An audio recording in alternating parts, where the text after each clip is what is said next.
Hey everyone, this is Kassarian, and today I'm going to show you how to build a cobble generator. Not just any cobble generator, but a massive, expansible, etc., etc., etc. cobble generator. Um, I am not claiming any credit for this design whatsoever. Absolutely none, none, none, none, none. This is not my design.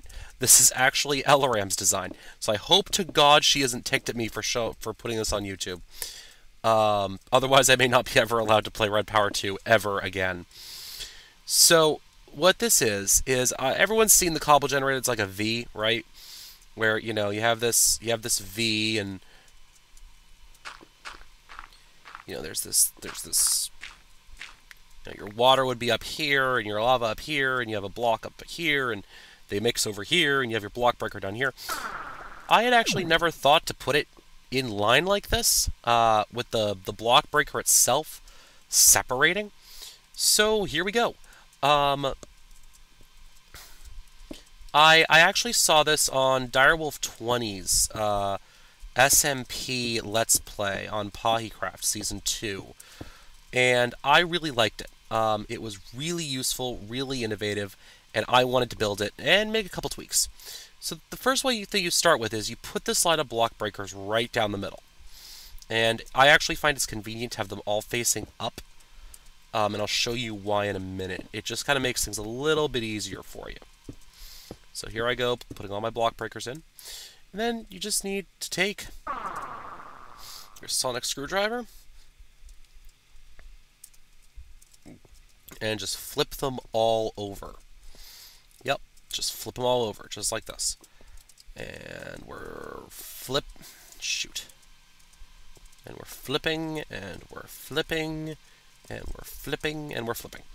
Okay, so now you just need to put your lava in the sides. And because I'm using spawned-in lava, I'm kind of... Yeah, I know, cheating. But this is my test world. Shh. So you're just going to drop your lava in. And I'll explain why I do my lava first in a minute. So all the way down here.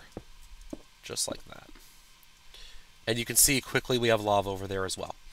So then I'm going to take my water, and I'm going to put my water down. And I don't have to place it as often as I do the lava, but... about every 3 blocks, if I remember.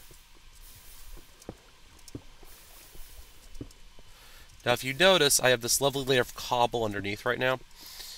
That's really easy. The nice part about placing the water second is that you end up with the cobble under the water, where you can actually see it and just drill it out like this.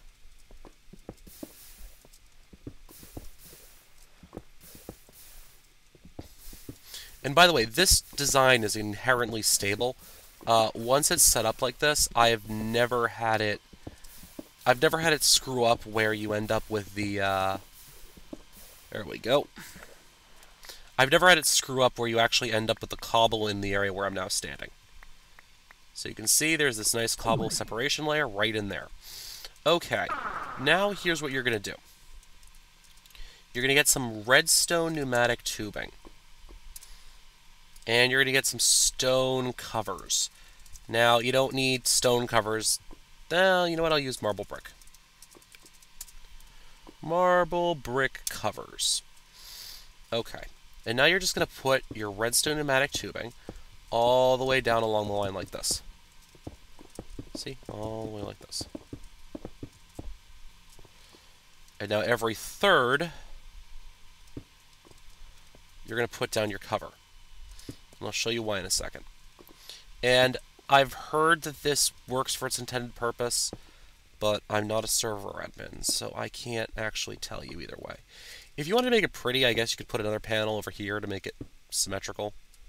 I don't know. I'm not quite that OCD about my builds, to be honest with you guys. As long as they look sort of right and they kind of follow their own internal sequencing, I'm not going to get too anal retentive about it. Okay, so now you're going to take your, now let's make that marble brick jacketed wire. And you're just going to connect them like this. And that's to allow the signal to transmit. But Kassarian, why don't you connect them across the top? Well, if you actually look across at the one I built earlier, you can see why, which is that I have this strange block in the way. That strange block is doing something. Okay, that strange block, by the way, those are regulators. The regulator. So now I'm just going to drop down. I'm going to place it so that the output hole... upside down. That's fine. Whatever. Just going to put them down, and I'm going to flip them over. So, yeah, the input hole faces you when you place it. And it doesn't have to be in the middle here. It'll work either way. So you're just going to flip them all over like this. Flipping, flipping, flipping, flipping, flipping. And then you're just going to take your normal pneumatic tubing. You're just going to run it across the top like so. Yeah, okay.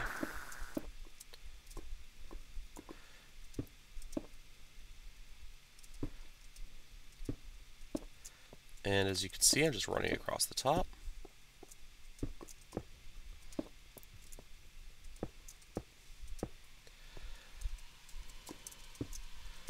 And now, here's what I'm going to do when I get down to here.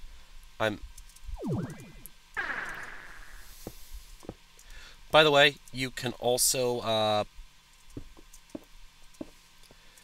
put this stuff on the other side, so you kind of have a nice walkway-ish over there.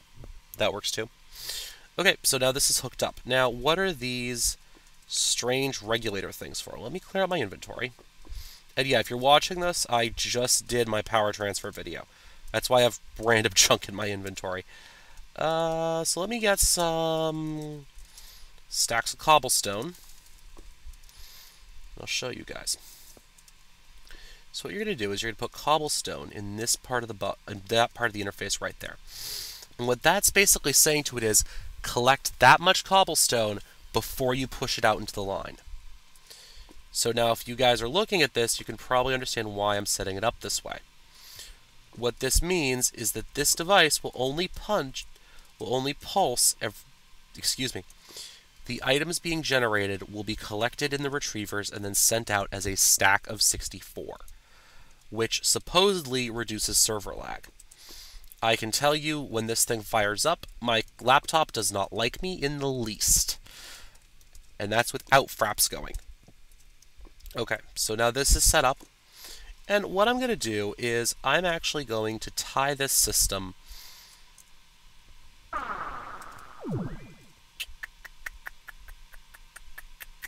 Yes, I'm going to tie this system in directly to my other CobbleGen's timer. Otherwise, what you do is just what I did over here. You can see I have that and that alchemical chest. I had it on for a little bit. This filter right here is actually what controls where things are going. When the redstone signal lever's on, it's no longer valid inventory. When it's like that, it'll accept items. So I'm just going to I'm going to actually bump this up to about a 2-second timer. Maybe my laptop won't hate me for this. Oh, right, and you're all probably screaming at me right now. Kasarian, you didn't hook it all up to an output. Yeah, I know. So what I'm going to do is I'm just going to run this over. Just like this. Hey guys, remember when I said this thing was expandable? And I'm going to flick the lever on. And it's going to pulse. And my laptop is, for once, not hating this. Okay. So you can see it's running right now. It's generating cobble. And there we go. The first stacks are coming out. And my frame rate's dropping horribly. Yep. And it's already being pushed out and sent into the tubing. And on this side, it's still collecting its cobble. Those had some in it from a previous experiment, I think.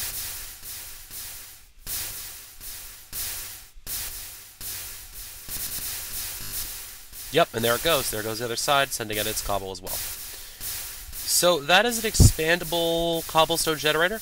I'm actually going to be doing a somewhat prolonged build series in the future, where I basically run an entire city only based off of this cobble generator system. Excluding iron, etc. But basically on this cobble generator, I will run an entire city. Alright.